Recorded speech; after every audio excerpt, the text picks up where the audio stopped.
Spomini na nekdanje igralne dni v novomeškem klubu so pri nekaterih še zelo živi. Ja, to so bili drugi časi, popolnoma drugi časi, čisti amaterizem, iz čiste ljubezni.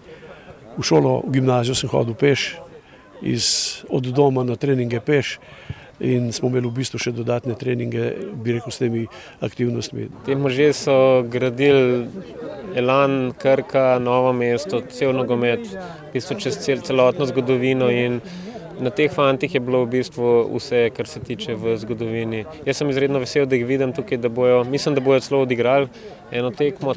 Prav je, da se spomnimo tradicije, nadaljuje Udovič. Mislim, da je ta 90.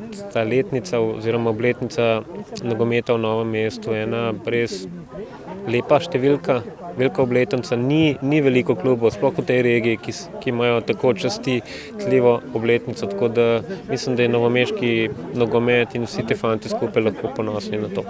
Avbar pa meni, da je pravo veselje spremljati te mlade domače igralce. Boljše biti prvi na vasi kot zadnji v mestu. Mislim, da Slovenska liga ni atraktivna liga, zato menim, da je recimo liga, v kateri zdaj igra klub, zelo interesantna.